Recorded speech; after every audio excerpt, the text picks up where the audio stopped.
পৃথিবীর মানচিত্রে এমন কিছু স্থান রয়েছে যেগুলো চোখে দেখলে মনে হয় সময় যেন সেখানকার গায়ে হাত দিয়েই থেমে গেছে। একটি পরিপূর্ণ শহর যেখানে বাড়ি, রাস্তা, স্কুল, হাসপাতাল সবই আছে, কিন্তু মানুষ নেই।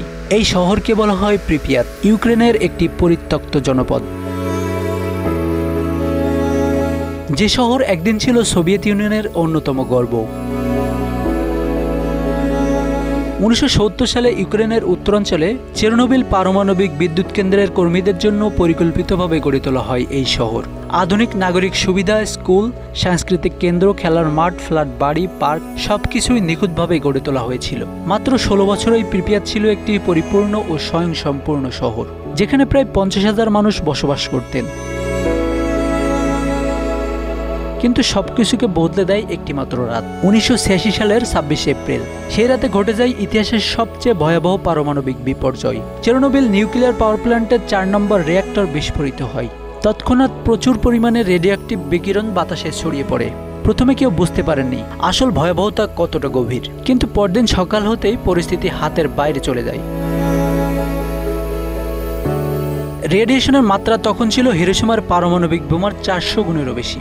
সোভিয়েত সরকার প্রথমে দুর্ঘটনা গোপন রাখে, কিন্তু আন্তর্জাতিক সংস্থার নজরে আসার পর পরিস্থিতি আর ধামাচাপা দেয়া যায়নি।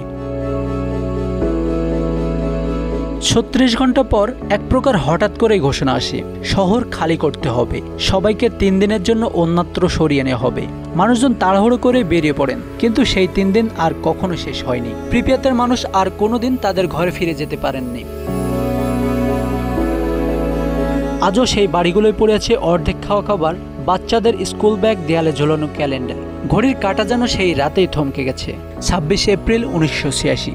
শহরের কেন্দ্রস্থলে দাঁড়িয়ে আছে একটি বিশাল ফেরিস হুইল, যেটি কখনো চালু হওয়ারই সুযোগ পায়নি।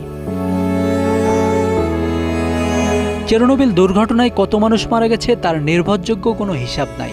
তৎকালীন রিপোর্ট অনুযায়ী রিঅ্যাক্টরের নিকটবর্তী 2 জন শ্রমিক দুর্ঘটনার রাতেই মারা যান। পরবর্তীতে 1.5 লাখেরও বেশি মানুষ ক্যান্সার, লিউকেমিয়া, জন্মগত ত্রুটি ও মানসিক রোগে আক্রান্ত হয়েছেন বলে জানা যায়।